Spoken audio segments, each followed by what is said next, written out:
오늘은 신천지에서 두 따님을 빼내신 장로님의 이야기를 들어보도록 하겠습니다. 장로님 안녕하세요. 네, 안녕하세요. 지금 어디 살고 계신가요? 저는 지금 대구에 살고 있습니다. 네. 그 두 따님께서는 어디 지파에 있었었죠? 제 딸들은 대구 다대우 지파 출신입니다. 네. 장로님께서는요, 따님을 그것도 두 분이나 신천지에 이제 빼앗겨서 오랜 시간을 보내셨기 때문에 네. 지금 신천지에 가족을 두고 있는 다른 피해 가족분들의 마음을 정말 깊이 있게 짐작하실 것 같아요. 네. 가족을 신천지에 빼앗긴 그 피해 가족들의 심정은 말로 다 표현할 수가 없습니다. 우리가 미각을 상실하면 혀가 어떤 맛도 느끼지 못하는 것처럼 사실 어떤 일에도 제대로 집중할 수 없고 사는 것이 아닙니다. 네. 우리 장로님께서는 어떻게 두 따님이 신천지에 다니고 있다는 것을 알게 되셨나요? 둘째 딸이 고등학교에서 3명의 친구들과 함께 기도 모임을 했었는데 대학을 가서도 만남을 지속했나 보더라고요. 신천지에 포섭된 저희 둘째 딸이 그중 한 명에게 성경 공부를 권하게 되고 좀 시간이 지난 뒤에 다른 한 명에게도 같은 내용을 권유했더라고요. 근데 그 권유받은 두 친구들끼리 서로 이야기하던 중에 서로 같은 내용의 권유를 받았다는 사실에 의문을 갖게 되었나 봐요. 마침 그중 한 친구의 고모부가 목사님이셨는데 그분께 이 문제를 상의하게 되고 그 목사님이 우리 딸의 신천지를 판단하셔서 저희 부부들에게 전해지게 된 거죠. 네. 둘째 따님이 자기 지인들을 전도하는 과정에서 본인이 신천지인 것이 이렇게 드러나게 된 것이고요. 네. 그러면 큰 따님은 어떻게 해서 신천지인인 것이 드러난 것이죠? 저희 부부는 큰딸은 신천지인이 아닐 거라 생각했어요. 왜냐하면 큰딸은 몸이 아픈데 신천지에서는 아픈 사람은 전도하지 않는다고 들었거든요.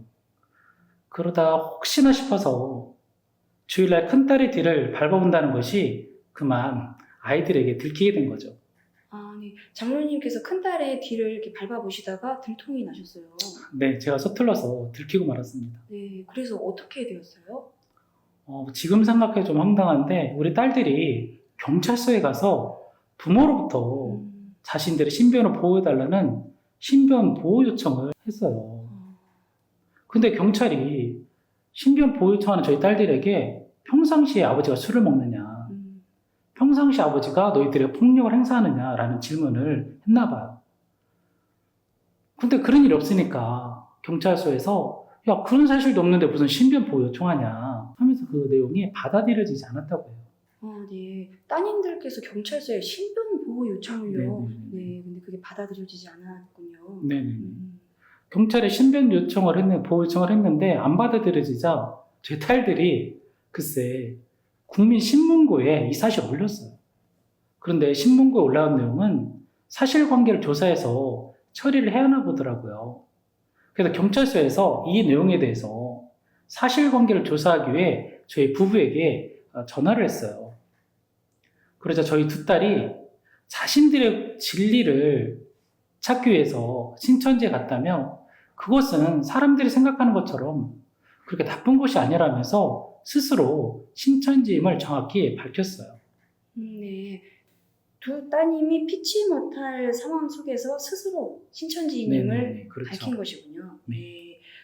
그럼 그때 장로님께서는 어떻게 대처를 하셨나요?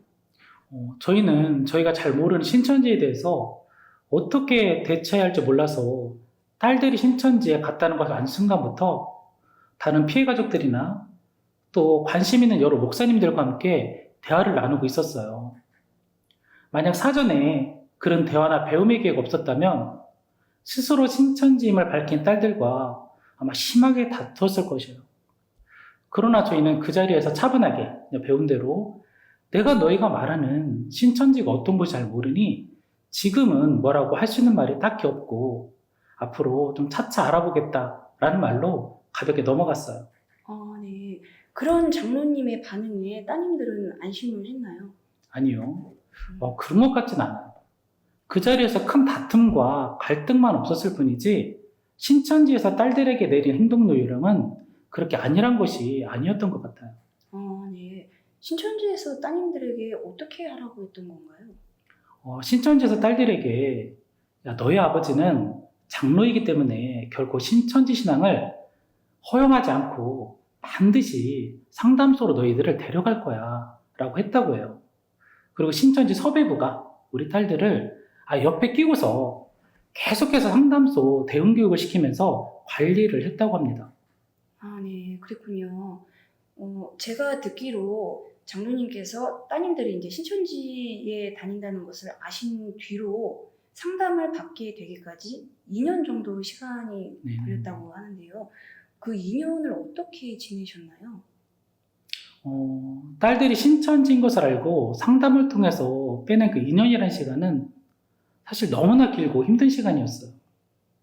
처음에는 내가 무슨 잘못을 했길래 이런 일이 나에게 생긴 것일까? 내가 신앙생활을 제대로 못했나? 내가 우리 아이들 신앙교육을 잘못했나? 이런 생각들만 들면서 자괴감이 사실 너무 많이 들었어요. 그러나 다행히도 상담소에서 하는 가족 교육을 들으면서 이런 생각들은 조금씩 내려놓게 되더라고요.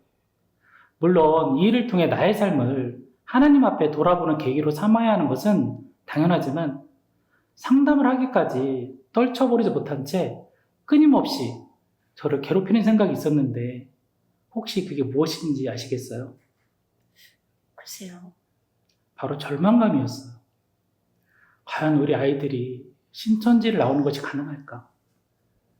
평생 못 나오면 어떻게 하지? 절망감과 싸우다 지치면 어느 때는 포기 상태가 되는데요. 그냥 애들 인생 살라고 하고 모든 생활을 정리한 채 산속으로 들어가 버릴까? 이런 생각도 들더라고요. 이 절망감과 싸우고 인내하는 것이 사실 가장 힘든 일이었습니다. 네. 그런 마음으로 상담을 계속해서 준비를 해 가신 거잖아요. 네네. 네. 상담을 준비하신 과정 이야기를 한번 들어볼 수 있을까요? 신천지와 관련하여 사실 여러 가지 자료들을 조사도 해봤고 다른 피해 가족들을 만나서 이야기를 나누면서 특히 상담에 실패한 피해 가족들의 사례를 많이 접하게 됐어요. 그래서 상담은 급한 마음에 함부로 덤빌 것이 아니라는 생각을 하게 되었는데요. 실패를 하면 더 어려워지는 상황들을 보면서 한 번밖에 기회가 없다는 생각으로 제대로 준비를 실행했다는 생각을 단단히 했습니다. 그러던 중에 예안상담소도 알게 되었고요. 저는 우리 딸들의 문제를 예안상담소와 함께 풀어가야겠다고 결정을 했어요. 네. 그렇게 해서 장로님과 저희 상담소의 만남이 이루어지게 된 것이군요. 좀 더 구체적으로 상담을 어떻게 준비하셨는지를 들어볼 수 있을까요? 한 명도 꺼내기가 어렵다고 하는데 저는 2명을 한꺼번에 꺼내야 되는 입장이었잖아요. 그래서 저는 더 비장하고 절박한 심정으로 준비를 했던 것 같습니다. 일단 신천지가 찾아와서 방해를 하지 않도록 그리고 상담 도중에 신천지와 연락이 닿지 않도록 그런 환경을 만들어야 했어요. 제가 신천지에 빠진 제 딸들을 보고 느낀 것은 딸들이 자신의 생각과 판단이 없다는 것이었어요. 무조건 신천지에서 주입한 대로 노보처럼 생각하고 신천지가 명령을 내린 대로 노보처럼 움직이는 거예요. 그러니 신천지와 연결된 채 상담을 받는다면 회심은 절대 불가능하다는 생각을 하게 되더라고요. 심지어 두 딸끼리도 서로 연결이 되어도 좋지 않겠다는 생각을 했어요. 그래서 신천지가 찾을 수 없는 상담 장소, 그 적당한 장소를 찾기 위해서 전국을 헤맸어요.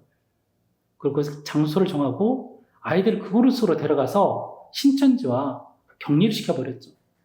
네. 두 따님들을 그곳에 가두셨다는 건가요? 사실은 신천지인들이 방해를 하거나 찾을 수 없는 곳으로 저희 가족 모두가 함께 숨어버린 것으로 말씀드리고 싶은데 어떻게 보면 두 딸들의 의사는 반하는 이유였기 때문에 그렇게 이해해도 크게 틀린 말은 아니겠죠. 네. 근데 꼭 그렇게까지 해야만 하셨던 이유가 있으신가요? 저는 비교적 제가 뭐 긴 시간 동안 신천지 회신 상담의 과정과 원리들을 접해보면서 깨달은 게 있었어요. 그게 무엇인지 아세요? 글쎄요, 뭔가요? 신천지인들이 신천지 신앙에 빠졌을 때는 상식적이거나 합리적인 생각을 못 한다는 거예요. 신천지 쪽에 미혹된 사고의 틀 아래서만 로봇처럼 움직인다는 거였어요. 그래서 상담을 받는 동안에 신천지의 완벽한 격리가 중요하다는 생각을 했습니다. 한 예를 들어서 마약 중독자나 알코올 중독자들을 치료하기 위해서 마약이나 알코올을 먹을 수 있는 상황과 격리시켜야 하잖아요. 이와 마찬가지라고 저는 생각하게 되었어요. 만약 마약이나 알코올을 손에 닿을 수 있는 곳에 대고 그들을 치료할 수 있겠어요? 불가능하죠. 그렇죠. 정말 마약이나 알코올이 손에 닿는 곳에 두고 그 중독을 치료하겠다 네네. 이럴 수는 없는 것이죠. 네. 정말로 이와 같은 동일한 원리가 신천지인의 회심 상담에도 적용되어야 한다. 뭐 이런 얘기들은 저희 상담소에서 항상 하고 있는 말이거든요. 네네. 물론 제가 보니까 상담소에서 진행되는 다른 상담의 경우들은 굳이 이렇게까지 하지 않아도 회신되는 경우도 있더라고요. 그러나 저는 그분들처럼 상담이 진행되는 동안에 우리 딸들을 신천지와 연락하지 못하게 할 수 있을 자신이 없어서 그렇게 진행할 수밖에 없었습니다. 네. 더군다나 장로님께서는 따님을 두 분이나 신천지에서 빼내야 했던 상황이셨기 때문에 네. 정말 더더욱 절박하셨을 것 같아요. 예, 근데 그런 상황 속에서 따님들의 반응이 어떠했나요? 상담 장소로 데려가니까 두 딸들은 가는 도중에는 올 곳이 왔다. 막 이런 식으로 덤덤하게 받아들인 듯 했어요. 그런데 막상 상담 장소에 들어가서는 난리도 아니었죠. 뭐 감금이니 불법이냐면서 분노를 쏟아내고 딸들이 그런 모습 처음 봤어요. 엄청나게 심각한 갈등과 대립의 상황이 계속되었어요. 저는 아이들에게 너희의 신천지 신앙에 대한 부모의 고통스러운 심정이 어떤 것인지 아니? 이거에 대해 설명을 해줬어요. 그러니까 너희들이 종교의 자유를 부르짖지만 신천지는 여러 다양한 종교 중에 하나가 아니라 종교 사기꾼들이기 때문에 부모로서는 도저히 용납할 수 없다는 말도 했죠. 그리고 왜 이런 상담 상황을 만들 수밖에 없었는지에 대해서 계속해서 설명을 해줬습니다. 네. 장로님께서 그렇게 계속 설명을 해 주셨을 때 따님들은 좀 누그러졌던가요? 아니요. 마치 무슨 철벽을 친 듯이 제 말은 하나도 딸들에게 받아들여지지 않았어요. 딸들은 마치 녹음기를 틀어놓은 것처럼 일방적으로 신천지에서 배운 대로 행동하고 말을 하더라고요. 네. 그때 장로님 심정이 어떠셨나요? 저는 사실 이제 워낙 단단히 각오를 하고 들어가서인지 별로 크게 당황하진 않았어요. 딸들이 신천지에 가지 않고 한 달, 두 달, 1년, 2년 지나다 보면 굳이 상담사가 들어오지 않더라도 신천지 세뇌에서 풀려나서 똑똑한 이성이 살아날 거라고 저는 굳게 믿었거든요. 둘째 딸은 막 이틀 동안 계속 소리를 지르고 제 머리도 다 쥐어뜯었어요. 아유, 따님께서 머리를 쥐어뜯으셨다고요? 네, 좀 황당했죠. 그런데 저는 머리가 쥐어뜯기는 것은 별로 크게 문제가 되진 않았지만 둘째 딸이 소리 지르는 것은 좀 걱정이 되기도 했어요. 혹시라도 누가 듣고 이를 문제 삼아서 이 상황이 깨어질까 봐 걱정이 되었거든요.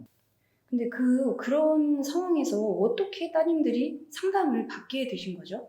그러던 과정에서 마음이 열린 거예요? 아니요. 마음이 열렸던 것 같진 않아요. 신천지에 이제 가지 못하고 시간이 계속 흐르게 되자 그리고 이런 상황이 끝이 나지 않을 것다고 느꼈나 봐요. 그래서 상담사를 불러서 위장회심을 해야 됐다고 그리고 나가야겠다고 생각을 했던 것 같아요. 그래서 두 딸들은 상담사에게 상담을 신청하고 상담을 듣기 시작했는데 아까도 말씀드렸듯이 우리 딸들은 기본적으로 서배부에서 상담 대응 교육을 많이 받았잖아요. 그게 수월하지만 않았어요. 그래도 다행인 게 2, 3일이 지나자 둘째 딸이 신천지가 틀렸다는 것을 분별해내더라고요. 큰딸은 자포자기하는 상태가 되는 것 같았어요. 지금 생각해보면 큰딸은 상담소에 와서 후속 교육을 받으면서 확실히 회심이 굳어지는 것 같더라고요. 아, 네. 그 두 따님이 회심했을 때 장로님 심정이 어떠셨나요? 정말 말로 어떻게 하기 힘들죠. 딸들이 신천지에 갔다고 들었을 때도 정말 믿기지가 않았어요. 그 현실로 받아들여지지 않았었는데 회심할 때도 똑같은 심정이 들더라고요. 매일매일 믿기지가 않았고 정말 이게 꿈인가 생신가 싶더라고요. 아, 네네. 하나님께 사실 너무너무 감사했고요. 그리고 헌신해 주신 상담소에 감사했으며 마지막으로 잘 판단하고 분별해준 딸들이 너무 기특하고 대견스럽더라고요. 이 사랑하는 내 딸들이 교활한 사기꾼들의 더러운 욕심을 채워주는 재물이 되어 살아가지 않게 되었으니 마치 탕자가 돌아온 것처럼 죽었던 딸들이 다시 살아 돌아온 그런 기분이었어요. 정말 너무 정말 축하드리고 네. 정말 하나님께 감사와 영광을 올려드립니다. 네. 혹시 마지막으로 이제 아직도 이 문제를 해결받지 못한 피해 가족분들을 위해서 해주실 말씀 있으세요? 신천지에 빠진 자식들을 살려내야 하기 때문에 우리 부모들은 사실 아플 수도 약해질 수도 없습니다. 한탄만 하고 있을 수도 없어요. 그럴수록 더 힘내셔야 합니다. 이것은 신천지와의 싸움이라기보다는 사단과의 싸움이라고 생각하셔야 할 것 같아요. 사단과의 싸움이다. 정말 적절한 표현 같습니다. 당장 될 것 같은 사람의 힘과 방법을 따르기보다는 하나님이 원하시는 뜻을 헤아리면서 무조건 그대로 따라가시기 바랍니다. 혹시라도 하나님의 때가 너무 더디다고 그렇게 생각될지라도 인내하셔야 하고 조급함이나 절망감과 싸워야 합니다. 암담한 현실보다 함께 하시는 하나님을 믿고 가시다 보면 반드시 기도한 바를 이루시는 하나님의 때를 만나실 것입니다. 힘내십시오. 그리고 우리 그리스도인들에게 제가 마지막으로 하고 싶은 말이 있는데 혹시 해도 되겠습니까? 예, 그럼요. 부탁드립니다. 예. 신천지에 미혹된 사람들은 잘못된 신앙을 하고 있었고 성경 말씀을 몰라서 그렇게 되었다. 신천지에 미혹된 사람들은 하나님이 버리신 가라지와 같은 영혼들이다. 이렇게 생각하는 그리스도인들이 많이 있는 것으로 알고 있습니다. 물론 저도 제 딸들이 신천지에 다녀오지 않았다면 그렇게 생각할지도 모르겠습니다. 그런데 정말 신천지에 미혹된 사람들만 잘못된 신앙생활을 하고 있고 그들만 성경을 모른 채 신앙생활을 하고 있을까요? 글쎄요, 그렇지는 않죠. 네, 우리 모두 한없이 부족한 이제 신앙인들인 것은 맞지만 적어도 이런 생각 정도는 하지 않을까요? 우리는 신천지에 미혹될 정도는 아니다. 그렇죠. 그런 생각으로 우리는 미혹된 자들과 우리를 철저하게 구분하는 것 같아요. 우리에게 우리의 가치를 부여하고 그들을 정죄하는 경우가 많은 것 같아요. 근데 저는 신천지 미혹으로부터 절대 안전하다고 할 만큼 건강한 신앙인과 성경 지식이 풍부한 신앙인이 과연 얼마나 있을까 싶습니다. 어쩌면 많은 사람들이 아직 신천지의 미혹을 만나지 못했거나 혹시라도 만났더라도 다행히 제대로 실력 있는 미혹자를 만나지 못했기 때문에 그럴 수도 있습니다. 그렇다고 해서 제 말이 제 딸이 신천지에 다녀왔기 때문에 미혹자들을 두둔해서 하는 말이 아닙니다. 우리는 그런 구별의식과 정죄하는 마음이 과연 하나님이 보시기에 합당하겠는지에 대해서는 잘 생각해 보아야 할 것 같습니다. 신천지는 미워하되 신천지인은 미워하거나 정죄하면 안 된다 이런 말씀이시죠? 네, 그렇죠. 저는 상담을 통해 신천지에서 나온 청년들이 성경을 다시 배우면서 신앙이 바로 세워져가는 과정을 보면서 그들이 미혹받기 전에 이런 환경이 주어졌다면 어땠을까 하는 생각을 해보았습니다. 신천지 미혹의 문제를 개인의 문제로 취급하면서 그들만을 정죄할 것이 아니라 어쩌면 우리 그리스도인과 한국교회 공동의 문제인 부분은 없는지 돌아보시기를 원합니다. 언젠가 저희 상담소장님께서도 이런 말씀을 하신 기억이 나는데요. 조선시대 때 국력이 약해서 조선 백성들이 중국의 인질로 잡혀가서 유린당하는 일이 있었던 것처럼 신앙인들이 영적으로 건강하지 못해서 신천지에 미혹되어 가는 일들이 일어나는 것이다. 이런 내용이었거든요. 저는 상담소를 경험하면서 상담을 통해 신천지에서 나와 신앙생활을 잘하고 있는 사람들이 너무나 많다는 걸 알게 되었어요. 여러분, 우리는 모두 어둠 가운데서 빼내심을 얻고 부르심을 받은 하나님의 자녀들입니다. 네, 그렇죠. 신천지라는 어둠 속에 있는 사람들도 마찬가지고요. 그들 중 많은 이들도 하나님이 빼내시고 하나님의 자녀로 세워가실 것입니다.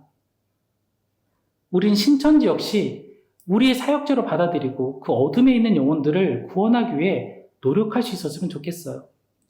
또 그곳에서 나온 그들을 따뜻한 품으로 받아줄 수 있기를 바랍니다. 감사합니다. 참으로 유익한 말씀들 해주셔서 너무나 감사합니다. 장로님께서 해주신 이 모든 말씀들이요, 지금 피해 가족들의 마음에 힘과 소망을 공급해 주리라고 생각합니다. 그리고 저희 상담소도 지금 신천지에 사로잡혀 있는 영혼들을 주님 품으로 돌리는데 앞으로 더 기도로 애쓰도록 하겠습니다. 네, 저도 기도하며 응원하겠습니다. 네, 감사합니다.